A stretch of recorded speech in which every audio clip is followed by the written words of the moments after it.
Bonjour and welcome to the third and final video for revision tips. We're going to be looking purely at language control, that one category in your rubric of how to improve your vocabulary choices, how to make sure your spelling is accurate and appropriate, some common grammatical things you should be looking at to make sure that your French expression is grammatically correct, working on your pronunciation and pace for your animated presentations, and then appropriate and beneficial formatting for both your written compositions and your animated presentations.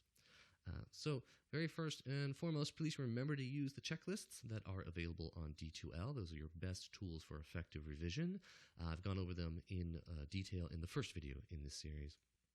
So when we're talking about vocabulary, your very first thing you really should be doing is relying on unit vocabulary. Even if it keeps things super simple, even if it's not exactly what you want to talk about, relying on unit vocabulary is your best chance at using appropriate vocabulary and using it appropriately, since you've been working on it for several weeks before you are writing out or speaking out these expressions of your own personal ideas.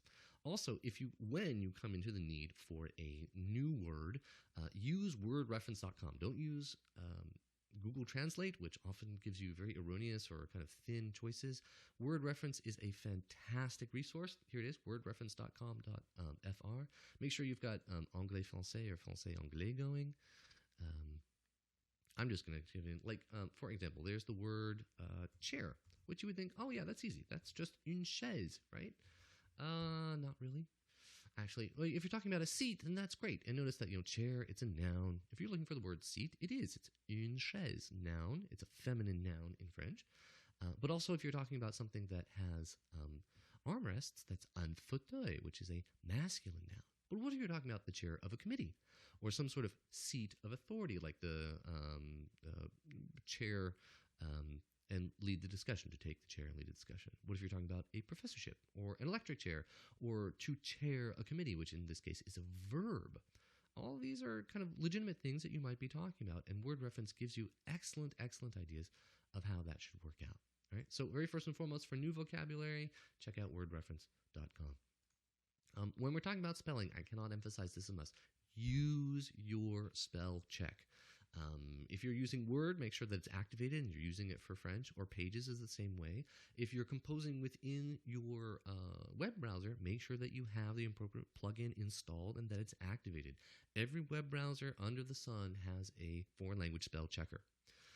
Now, you also need to make sure you're typing with appropriate French accents and symbols. The best way to go about this actually is to type in, just Google search French symbol codes, which opens up a Penn State web page that literally gives you all different kinds of ways to enter symbols in appropriate French accents while you're typing. This will depend upon the kind of computer setup that you have and your own personal preference.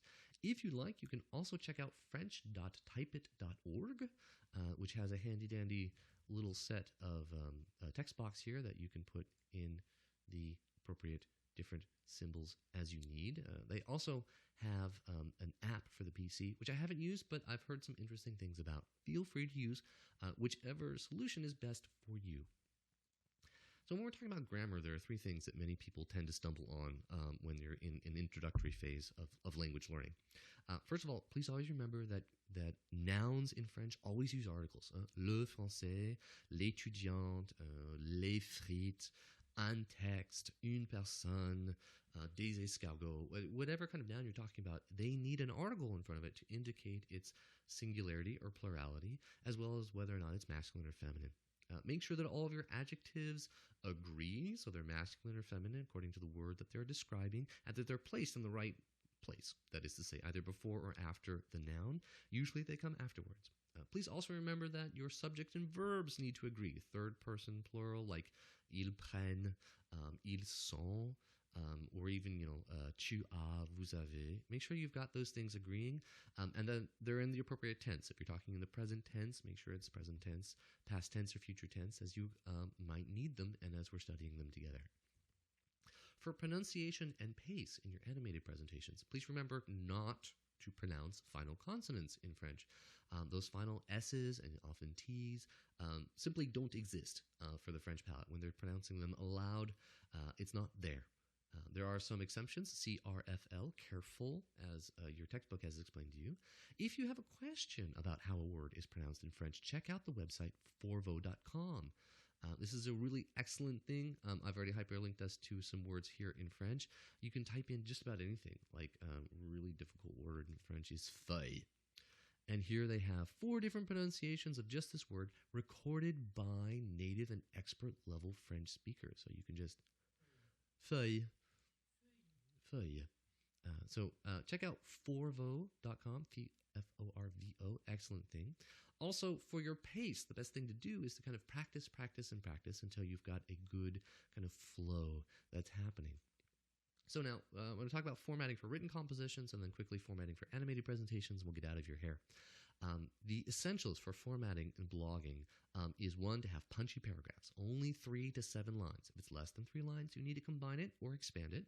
If it's more than 7 lines, once you hit line 8, split it out and you'll have 2 4-line paragraphs. Please don't indent. Instead, use hard stops so there is a complete there's a complete white space in between your paragraphs.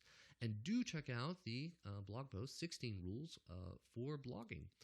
This is a really good list. It's not like a Bible per se, but the more you use of these really great formatting every blog post, constraining your column width, which most blogs do automatically, using headers and subheaders, lists, punctuation is very important. It works the same way as it does between French and English. Short paragraphs, font type, all these are really excellent things, and you'll notice how much white space and how punchy her paragraphs are. She follows her own advice.